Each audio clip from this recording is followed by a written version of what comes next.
কালারটা একদম সুন্দর হয়ে এসেছে। হাই ফ্লেভার কেওড়ার জলটা দিয়ে আমি একটু নেড়ে জাস্ট নামিয়ে নিই। আসসালামু আলাইকুম ভিউয়ার্স, ওয়েলকাম টু মাই মা কিচেন। এই রেসিপিটা আপনাকে কোরমার স্বাদ দিবে, রোস্টের টেস্ট দিবে, আবার ঝাল ফ্রাইয়ের মতো টেস্টটা পাবেন। ভিন্নধর্মী একটা টেস্টের রেসিপি এটা। অবশ্যই পুরো রেসিপিটা দেখবেন আর জানাবেন কেমন হয়েছে। ভিউয়ার্স, আমি এখানে একটা প্যানের মাঝে তেল দিয়ে দিয়েছি। এবার এই তেলের মাঝে আমি 1 কাপ পরিমাণ পেঁয়াজ বেরেস্তা করে নেব।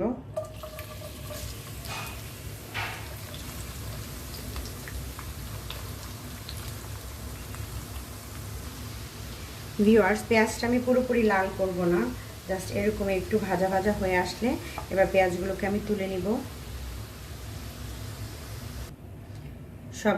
সবগুলো পেঁয়াজ আমি এভাবে তেলটা ছেঁকে তুলে নিচ্ছি। এবার এর সাথে আমি 7-8টা কাজু বাদাম দিয়ে আমি এটাকে একটা পেস্ট তৈরি করে নেব। এবার পেঁয়াজের বেরেস্তা ভাজা এই তেলের মাঝে আমি দিয়ে দিচ্ছি 3-4টা দারচিনি স্টিক, 2টো তেজপাতা, সাথে দিব 4টা এলাচ। এবার দিয়ে ভালোভাবে ভেজে নেব। মশলাটা ভাজা হয়ে গেছে। এবার এর সাথে দিব 1 চা চামচ পরিমাণ রসুন বাটা, 1 চা চামচ পরিমাণ আদা বাটা। মশলাটাকে ভেজে নেব।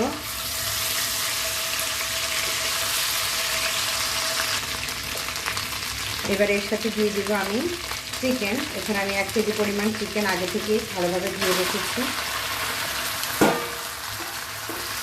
চিকেনটা দিয়ে আমি ভালো করে মিক্স করে নেব, একটু ভেজে নেব কিছুক্ষণ।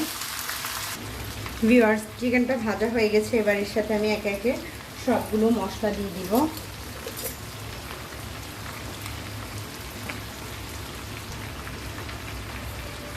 হাফ চা চামচ হলুদের গুঁড়ো, হাফ চা চামচ মরিচের গুঁড়ো,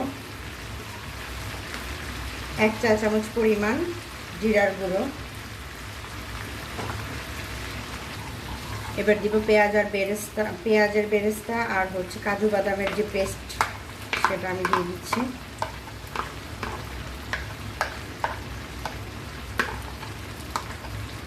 সবগুলো দিয়ে খুব ভালো করে এবার নেড়ে চেড়ে নেব।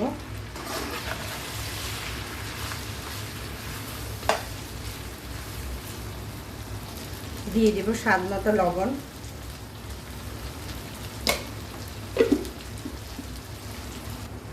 1 টেবিল চামচ পরিমাণ টমেটো কেচাপ দিয়ে দিচ্ছি।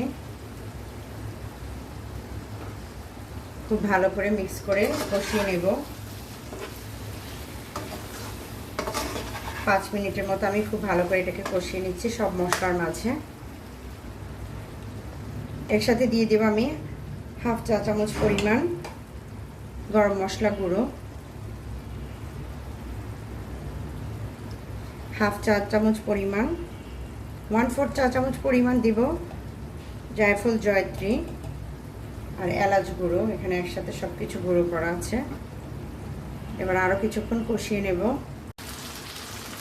খুব ভালো করে কষিয়ে নিয়েছি, দেখতে পাচ্ছেন কালারটা একদম সুন্দর হয়ে এসেছে। এবার এর সাথে আমি পানি দিয়ে দেব। এখানে আমি কাজু বাদাম বাটার যে পেস্টের যে পানিটা ছিল সেটা আমি দিয়ে দিচ্ছি। সাথে দিয়ে দেবো আমি আরও কিছুটা পানি। যেহেতু এটা খুব ভালো করে কষিয়ে নেওয়া হয়েছে,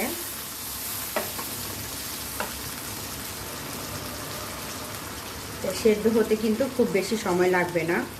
আর ব্রয়লারের মুরগি এমনিতেই নরম থাকে, খুব সহজে এটা সেদ্ধ হয়ে যায়। এবার ভালো করে মিক্স করে নেব।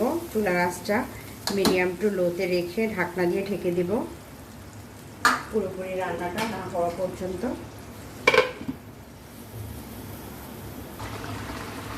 মাঝে একবার নেড়ে চেড়ে এখানে এখন কাঁচামরিচ দিয়ে দিচ্ছি 4টি।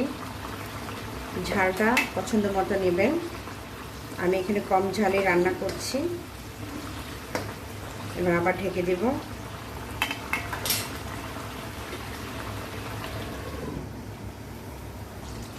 ভিউয়ার্স, আমার চিকেনটা প্রায় হয়ে গেছে, দেখতে পাচ্ছেন একদম মাখা মাখা হয়ে গেছে আর উপরে তেলটা ভেসে উঠেছে। এই পর্যায়ে আমি দিয়ে দিব 1 চা চামচ পরিমাণ কেওড়ার জল।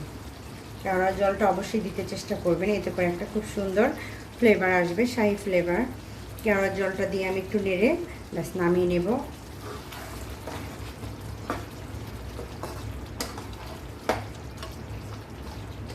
এবার এটা চুলাটা অফ করে আমি 1 মিনিটের জন্য অফ করে ঢাকনা দিয়ে রাখবো, যাতে করে কেওড়া জলের যে ফ্লেভারটা সেটা মাংসতে খুব ভালোভাবে চলে যায়। ভিউয়ার্স, তৈরি হয়ে গেল আমার মজাদার দুর্দান্ত স্বাদের চিকেন রেসিপি। আশা করি রেসিপিটি সবার ভালো লেগেছে। ভালো লাগলে আমার চ্যানেলকে সাবস্ক্রাইব করবেন, সবাই বাসায় তৈরি করে খাবেন। খুবই মজাদার একটি রেসিপি। অবশ্যই কমেন্ট বক্সে জানাবেন কেমন হয়েছে। সবাই ভালো থাকবেন, সুস্থ থাকবেন। দেখা হবে পরের রেসিপিতে। আল্লাহ হাফিজ।